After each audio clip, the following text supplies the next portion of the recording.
किसी के मजहबी जज्बात कैसा मजरू हो रहे हैं। अगर गंगा में कश्ती में मैं खाना खाया तो किसके मजहबी जज्बात मजरू हो रहे हैं? किसी के भी नहीं हो रहे ना। पूरा गंदा सीवरेज आकर गिरता गंगा में, वो तुम्हारे को तकलीफ नहीं हो रही? तुम मजहबी जज्बात को मजरू करे। क्या मजहबी जज्बात मजरू करे? अरे उनका जुर्म सिर्फ इतना है कि मुसलमान है। जो पूरा गंगा को जो गंदगी सीवरेज आकर गिर रहा, उस पर कोई किसी को फिक्र नहीं है। जो बड़े बड़े कश्तियां चलती, उसमें जो लोग पेशाब पैखाना करते, वो गिरता है, उसकी फिक्र नहीं है। मजहबी जज्बात हमारे मजरू हो गए। नहीं, हमारा त्योहार आ रहा, गोश्त की दुकान बंद रहना, अंडे की दुकान बंद रहना, तो लाओ पैसे भी दो ना हमारे को। खुरैश बरादरी का काम गोश्त का कारोबार करना। आपके मजहबी जज्बात है। मेरा रमजान का महीना था, पूरे शराब की दुकानें खुलनी क्यों थी बताओ? बंद करना था कुत्ते की पेशाब की दुकान को, पूरे बंद करना था शराब की दुकानों को भारत में। मगर नहीं, शराब की दुकानें खुली रहेंगी, मैं कश्ती में रोजा नहीं खोल सकता। मेरे मजहबी जज्बात मजरू नहीं होंगे। बंद करना फिर। जहां मेरा घर है, अगर मैं बोलूं मेरा घर है, होटल बंद रहना, बंद करेंगे आप? अब उत्तम नगर में आरएसएस से वाबस्ता तंजीमें बोल रही हैं कि ईद के दिन ईद मनाने नहीं देंगे, फुला कर देंगे, ये कर देंगे। कई मुसलमान अपना घर छोड़कर चले गए उत्तम नगर से। कोर्ट को जाना पड़ा, दिल्ली हाई कोर्ट को जाकर कहना पड़ा ईद तो मनाने दो सुकून से, हम रोजेदार हैं और ईद तो मनाने दो हमको। ये नौबत आ गई भारत में। जो मोदी विश्व गुरु की बात करते हैं, 19 करोड़ 20 करोड़ मुसलमानों को ईद नहीं मना सकते हम खुशी से। हमको धमकियां दी जा रही हैं। हमको कोर्ट को जाकर ईद मनाने के लिए कोर्ट को जाना पड़ा। बताओ बीजेपी आरएसएस मोदी, ये कौन सा रूल ऑफ लॉ है? नहीं मुल्ला है। अरे हद तो ये हो गई मेरे भाई, हद तो ये हो गई कि बनारस में 14 मुस्लिम बच्चे एक कश्ती को लेकर उस पर रोजा खोलते हैं। क्या करते हैं? रोजा खोलते हैं। तो उनको क्या हुआ? फौरन उन पर केस बुक कर दिया गया।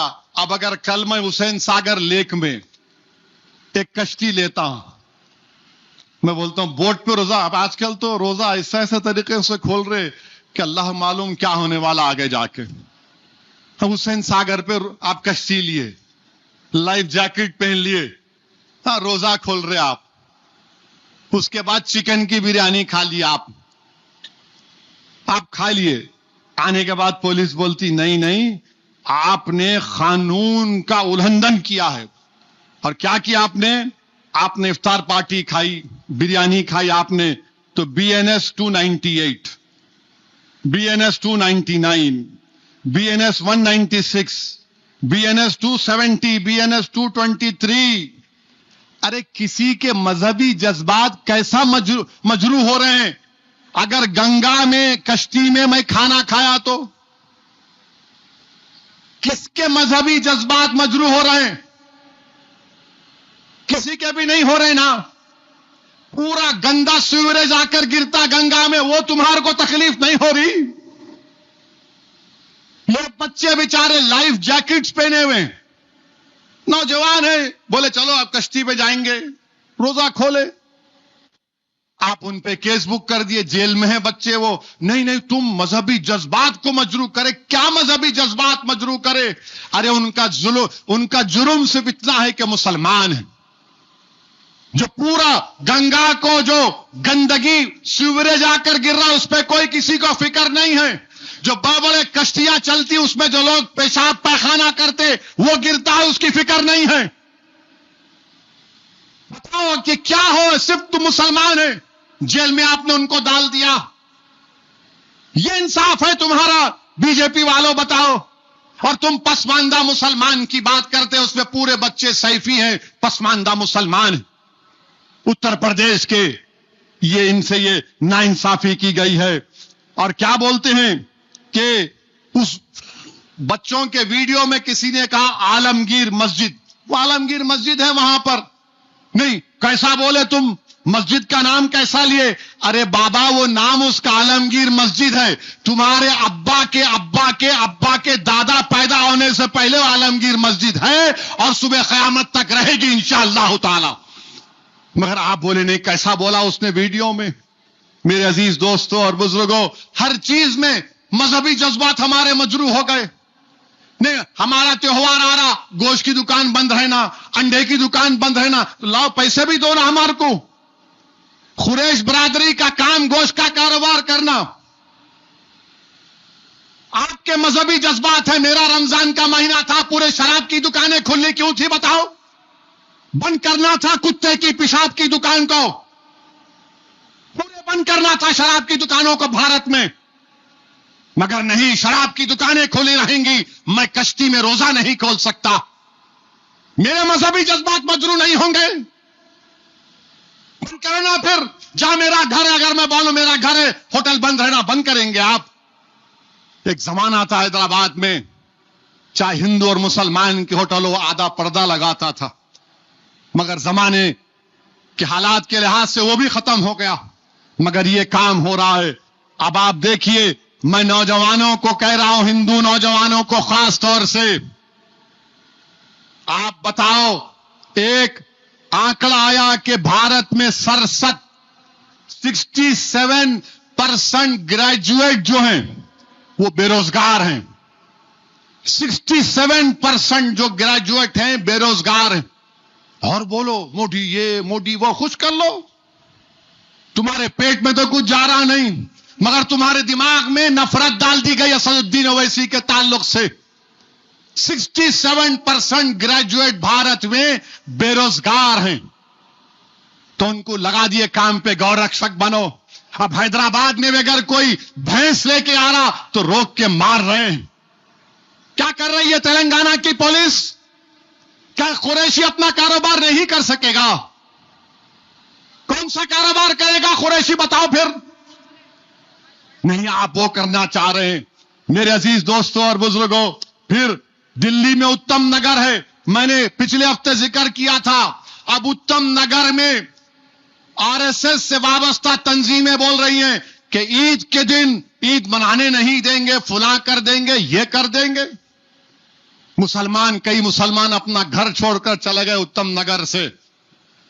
कोर्ट को जाना पड़ा, दिल्ली हाई कोर्ट को जाकर कहना पड़ा ईद तो मनाने दो सुकून से, हम रोजेदार हैं, ईद तो मनाने दो हमको। ये नौबत आ गई भारत में। जो मोदी विश्व गुरु की बात करते हैं, 19 करोड़ 20 करोड़ मुसलमानों को ईद नहीं मना सकते हम खुशी से। हमको धमकियां दी जा रही हैं। हमको कोर्ट को जाकर ईद मनाने के लिए कोर्ट को जाना पड़ा। बताओ बीजेपी, आरएसएस, मोदी, ये कौन सा रूल ऑफ लॉ है? ये कानून की बालादस्ती है कि मुसलमान को अपनी ईद मनाने के लिए हाई कोर्ट को जाना पड़ा। अफसोस की बात है। और हम अपने आप को कहते हैं कि थर्ड बिगेस्ट इकोनॉमी बन जाएंगे। ये चीज हो रही है। दिल्ली की पुलिस अमित शाह के मातहत आती है। क्या कर रहे हैं आप? कुछ नहीं कर रहे, क्योंकि मुसलमान हैं। वहीं पर मेरे अजीज दोस्तों और बुजुर्गों, गुजरात में यूसीसी का बिल लाया गया। अरे भाई नहीं, आप शादी ऐसे करना, इस्लाम में शादी जन्म जन्म का साथ नहीं है। इस्लाम में शादी कॉन्ट्रैक्ट है। हमारे हिंदू धर्म में जन्म जन्म का साथ है हिंदू भाइयों के पास, हमारे पास एक कॉन्ट्रैक्ट है। और निकाह नामे में अगर बीवी लिख दी कि मेरा शौहर दौलतमंद है, उसके पास डिफेंडर है,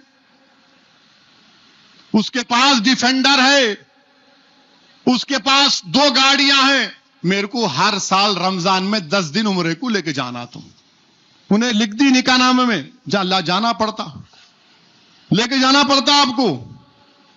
अगर बीवी बोल दी कि देखो तुम्हारे पास डिफेंडर है, बड़ा घर है, हाथ में रोलेक्स की घड़ी है, अच्छे जूते कपड़े तुम पहनते, हफ्ते में 3 दिन तुम होटल में खाना खाते, और 2 जगह पे जाके पान के डब्बे पे 200 रुपए का पान भी खाते।